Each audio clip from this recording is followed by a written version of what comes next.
BRS పార్టీకి 10 నుంచి 12 సీట్లు ఇస్తే బీజేపీ కాంగ్రెస్ వాళ్ళు కేసీఆర్ దగ్గరికి వచ్చి బ్రతిమాలతారని బీఆర్ఎస్ వర్కింగ్ ప్రెసిడెంట్ కేటీఆర్ అన్నారు.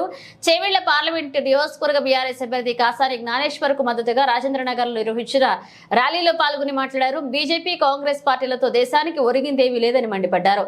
10 ఏళ్ల పాలనలో ఎన్డీఏ దేశానికి ఏం చేస్తుందని ప్రశ్నించారు. బీఆర్ఎస్ పార్టీ నుంచి గెలిచిన రంజిత్ రెడ్డి తల్లి లాంటి పార్టీకి ద్రోహం చేశారని తీవ్ర స్థాయిలో మండిపడ్డారు. సీఎం రేవంత్ రెడ్డి ఎన్నికల్లో మోసపూరిత హామీలు ఇచ్చి అధికారంలోకి వచ్చారని మండిపడ్డారు. 111 జీవోను తమ ప్రభుత్వమే ఎత్తివేసిందని తెలిపారు. దాంతో రైతులకు ఎంతో మేలు జరిగిందన్నారు. కేటీఆర్ ర్యాలీలో బీఆర్ఎస్ అభ్యర్థి కాసాని జ్ఞానేశ్వర్, ఎమ్మెల్యేలు ప్రకాష్ గౌడ్, కాళే యాదయ్య, అరకపూడి గాంధీ పాల్గొన్నారు.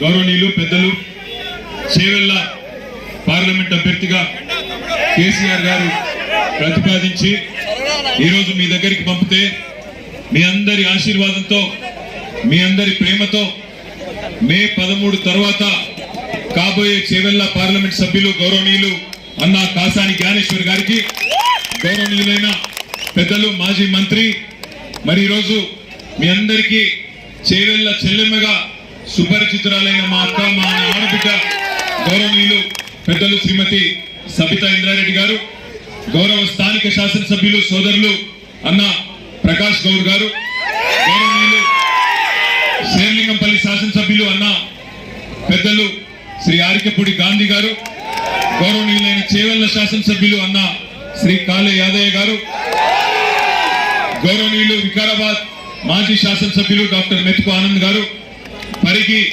మాజీ శాసనసభ్యులు గౌరవనీయులు మహేశ్వర్ రెడ్డి గారు, తాండూర్ మాజీ శాసనసభ్యులు తమ్ముడు యువకుడు ఉత్సాహవంతులైన రోహిత్ రెడ్డి గారు, పైలట్ రోహిత్ రెడ్డి గారు, గౌరవ శాసన మండలి సభ్యురాలు మనందరికీ సుపరిచితులైన అక్క శ్రీమతి సురభి వాణీదేవి గారు, మరొక ఎమ్మెల్సీ గారు పెద్దలు గౌరవనీయులైన శ్రీ దయానంద్ గుప్తా గారు, ఇంకా వేదిక పైన ఉన్న గౌరవనీయులైన పెద్దలందరికీ, వేదిక ముందు ఎండలు కూడా నేను ఇన్ని రోజులు ఒకరన్నా మా నాయకుడు పెద్ద ఆయన కేసీఆర్ గారు నాకు ఒక అవకాశం ఇచ్చాడు. ఈ అవకాశాలను పెట్టుకోవాలంటే మనం అందరం కూడా జ్ఞానేశ్వరం ఆలోచన చేసి అందరం కూడా ఇంటింటి తిరిగి పార్లమెంట్ వ్యాప్తంగా మొత్తం అంతా కూడా మనం పెద్ద ఎత్తున మెజార్టీని గెలిపించే బాధ్యత మనం తీసుకోవాలని చెప్పి ఇంత మంచి కార్యక్రమం మనం అందరం కూడా పాల్గొన్నందుకు మీ అందరూ కూడా ఉదయపడి నమస్కారాలు చెప్తూ ఈ పట్టుదల 13వ తారీఖు దాకా మనకి పట్టుదల ఉండాలని చెప్పి మంచి అవకాశం అందరూ కూడా ఉదయపడి నమస్కారం. జై తెలంగాణ. ఏం జరిగింది దేశానికి వీళ్ళ వల్ల ఆలోచించవలసిన అవసరం ఉన్నది. ఒక దిక్కేమో 100 రోజుల అబద్ధం, మరొక దిక్కేమో 10 ఏళ్ల నిజం మీ కళ్ళ ముంగట్నే ఉన్నది. కేసీఆర్ ఇచ్చిన రైతు బంధు మీ కళ్ళ ముంగట్నే ఉన్నది. కేసీఆర్ 12 లక్షల మందికి చేసిన ఆడపిల్లలకు చేసిన పెళ్లిళ్లు మీ కళ్ళ ముందే ఉన్నాయి. 14 లక్షల మంది ఆడబిడ్డలకు ఇచ్చిన కేసీఆర్ కిట్లు మీద కళ్ళ ముంగట్నే ఉన్నాయి. 46 లక్షల మందికి ఆసరా పెన్షన్లు ఇచ్చి 200 నుంచి 2000 రూపాయలు చేసింది కూడా మీ కళ్ళ ముంగట్నే ఉన్నది. ఇట్లా చెప్తూ పోతే ఎన్నో కార్యక్రమాలు 10 ఏళ్లలో మనం చేసుకున్నాం. హైదరాబాద్ నగరాన్ని సర్వాంగ సుందరంగా తీర్చిదిద్దుకున్నాం. చేవెళ్ల పార్లమెంట్ నియోజకవర్గంలో మా కాళే యాదయ్య గారి నియోజకవర్గంలో షాబాద్ లో బ్రహ్మాండమైన పరిశ్రమలను కూడా నెలకొల్పుకున్నాం. వికారాబాద్ ను జిల్లా చేసుకున్నాం. వికారాబాద్ లో ఇవాళ కలెక్టర్ ఎప్పటి నుంచో వికారాబాద్ ప్రజల కళాది దాని చెప్పినోళ్లే గాని ఆఖరికి ఎత్తేసింది కేసీఆర్ అనే మాట యాడ్ చేయమని చెప్పి మా యాదయ్య గారు చెప్తా ఉన్నారు. ఒక్క 111 జీవో, ఒక్క మంచినీళ్ళు ఇచ్చుడు, రైతులకు రైతు బంధు ఇచ్చుడు కాదు, చెప్తే ఇంకో గంట చెప్పొచ్చు. అదే ఈ రోజు బీజేపీ వాళ్ళు తిరుగుతున్నారు. రేపు బీజేపీ ఓడిపోయినా కూడా రాముడు మంచిగానే ఉంటాడు, రామునికి ఏం కాదు, రామునికి ఏమి కాదు. బీజేపీ ఓడిపోయినా రామునికి ఏం ఫరక్ పడదు. నేను మిమ్మల్ని అందరినీ దండం పెట్టుకోలేదు ఒకటే, మతం పేరుతో రాజకీయం చేయడం, మతం అడ్డం పెట్టుకొని ఇవాళ ఓట్లు దండుకొని ఎంపీగా గెలవాలనే ప్రయత్నం చేస్తున్న భారతీయ జనతా పార్టీకి కూడా బుద్ధి చెప్పవలసిన బాధ్యత మన మీద ఉన్నది. ముఖ్యంగా మా ఆడబిడ్డలు ఎవరైతే తరలి వచ్చిందో మిమ్మల్ని నేను కోరుతా ఉన్నా, ఆలోచించండి. మోడీ గారు ప్రధానమంత్రి అయినప్పుడు 2014లో సిలిండర్ ధర ఎంత? 400. ఈ రోజు ఎంత సిలిండర్ ధర? 1200. మోడీ గారు అన్నాడు 2014లో భారతదేశానికి ప్రధానమంత్రి అయినప్పుడు మన దగ్గర अगर तेलंगाना में आज अगर बीजेपी को रोकने का किसी में दम है तो सिर्फ और सिर्फ केसीआर साहब में और बीआरएस पार्टी में। अभी हाल ही में जो असेंबली इलेक्शन हुआ आप सुन కుర్చీ 1 మినిట్ ఇచ్చే రోజు మళ్ళా తొందరగా వస్తుందనే మాట మీ అందరికి విజ్ఞప్తి చేస్తూ దయచేసి మిమ్మల్ని నేను కోరేది 13 తారీఖు వరకు కష్టపడదాం. ఎండ ఉంది నాకు ఎరికే, కష్టపడదాం, తెలిసిన వాళ్ళకి చెబుదాం. బలహీన వర్గాల ముద్దు బిడ్డ జ్ఞానేశ్వరన్నకు సంబంధించిన కారు గుర్తు మీద ఓటేసి బంపర్ మెజారిటీతో గెలిపించుకుందాం. చేవెళ్లలో మళ్ళీ రాబోయే రోజుల్లో కలుసుకుందాం అని చెప్పి తెలియజేస్తూ, నాకు ఇంకా 2-3 మీటింగ్లు ఉన్నాయి, మీకు కూడా ఎండ కొడతామని తెలుసు, అందుకే మళ్ళా కలుసుకుందాం. జై తెలంగాణ. కారు గుర్తుకే, కారు గుర్తుకే. Thank you. అంటే బలహీన వర్గాలకు అవకాశం ఇస్తే గెలువరేమో అనే అపవాలు పెట్టే ప్రయత్నం చేస్తారు. మరి అలా ఒక బలమైన నాయకుడు, బలహీన వర్గాల నాయకుడు కాదు, బలమైన నాయకుడు, బలహీన వర్గాలకు గొంతుకై నిలబడ్డ నాయకుడు చేవెళ్ల పార్లమెంటులో మీ ముందుకు కేసీఆర్ గారు పంపిస్తే కాసాని జ్ఞానేశ్వర్ గారు వచ్చారు. మరి బలహీన వర్గాలకు రాజ్యాధికారం కావాలి అనే మాట, అనే డిమాండ్ ఏదైతున్నదో అది నెరవేరాలి అంటే అవకాశం వచ్చిన ప్రతిసారి దాన్ని అందిపుచ్చుకోవాలి, గెలిపించి మన సత్తా, మన దమ్మేందో చెప్పి చూపెట్టాలనే మాట నేను మీకు విజ్ఞప్తి చేస్తా ఉన్నా. ఇంకొక మాట కూడా ఆలోచించమని కోరుతున్నా నేను. ఇన్నటి వరకు, ఈ రోజు వరకు చేవెళ్ల పార్లమెంట్ లో మొట్టమొదటి బీసీ అభ్యర్థి కాసాని జ్ఞానేశ్వర్ గారు.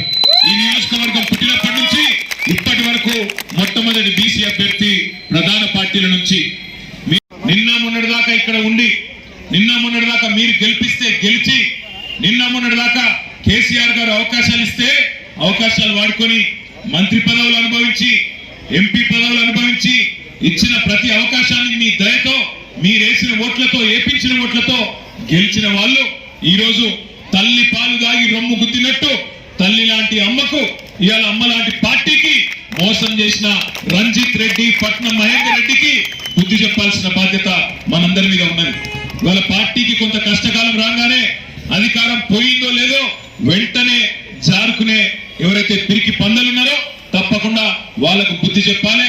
బలహీన వర్గాలందరినీ, 93 కులాల బలహీన వర్గాలను ఐక్యం చేసిన బాహుబలి మన అన్న కాసాని జ్ఞానేశ్వర్. మొన్న చేవెళ్ల సభ నేను చూస్తా ఉంటే టీవీలో, ఆ రోజు మా స్వామి గౌడ్ ఒక మాట అన్నాడు, మేము జనాభాలో 85-90% ఉన్న మేము బలహీనులం ఎట్లయితాం.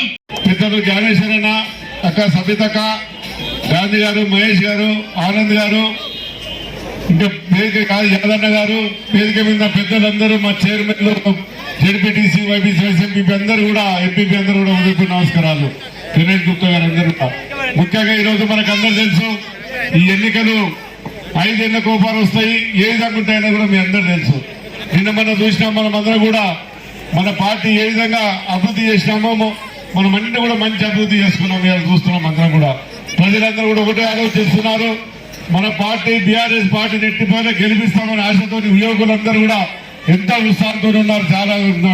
చాలా మంది అనుకున్నారు పార్టీ పని అయిపోలేదు కదా, ఈ రోజుకు మన పార్టీ గట్టిగా అయితే పెరుగుతున్నది, ఇంకా చూస్తున్నాం మనం. అందుకని నేనేమంటే, నన్ను కూడా 4 మాటలు గెలిపించిన ఘనత ఒక బీసీ అభ్యర్థిగా మీరే గెలిపించినారు. ఒక బీసీ అభ్యర్థిగా ఎమ్మెల్యే గెలిపించారు. ఒక బీసీ అభ్యర్థిగా ఎంపీ ఉంటే సర్దార్ నిధులు తెచ్చి, ఈ రాష్ట్రం నుంచి కొట్లాడి 10 నిధులు తెచ్చి గౌరవం చేపించుకున్న బాధ్యత కూడా నేను తీసుకుంటానని చెప్పి మీ అందరూ కూడా దయచేసి చెప్తున్నాం. దయచేసి మీరందరూ కూడా తమ్ముళ్ళు ఒకటి ఆలోచించుకోవాలి. చాలా మంది చాలా మాట్లాడుతున్నారు. మొన్న ఒక ఆయన అంటాడు, బీసీలు దమ్ముంటే గెలుచుకోవాలి, మన దమ్ముందో చూపెట్టే బాధ్యత కూడా మీలో ఉందనుకుంటే నేను అందరూ చెప్తున్నాను. మన దమ్ముందో చూపెట్టాలి. ఒక ఆయన అంటాడు, డబ్బులు ఇస్తే బూట్లు ఎత్తామంట, ఆ బూట్లు ఏదో మనం చూపెట్టే బాధ్యత మీరందరూ యువకులు తీసుకోవాలనుకుంటే నేను చెప్తాను. మా అక్కడ చెల్లెళ్ళు కూడా అందరూ చెప్తున్నాను, నేను ధైర్యంగా గుట్లాడి మన బీసీ నాయకుడిని చేవెళ్ళే కాన్స్టిట్యున్సీలో, చేవెళ్ళే పార్లమెంట్ లో మనం ఏ విధంగా గెలిపించుకోవాలి, మనం చూసే బాధ్యత కూడా మనం తీసుకోవాలి. ఇది ఒక మనకు ప్రెస్టేజ్ సవాల్. ఇలా సవాల్ చేసుకోవాలి. మనం అందరం కూడా ఇంతమంది బీసీలో ఉండి మనం గెలిపించుకోకపోతే మన నాయకుడికి ఎంత చెడ్డ పేరు వస్తుందో, మన పార్టీకి ఎంత చెడ్డ పేరు వస్తుందో మీరు అందరూ కూడా ఆలోచించాలని చెప్తున్నారు. మనకు ఓసీలు కూడా అందరూ పట్టుదలతో ఉన్నారు. మనకు చాలా మంది ఓసీలు కూడా మన వెంబడి ఉన్నారు. ఆ పార్టీల కంటే మన పార్టీ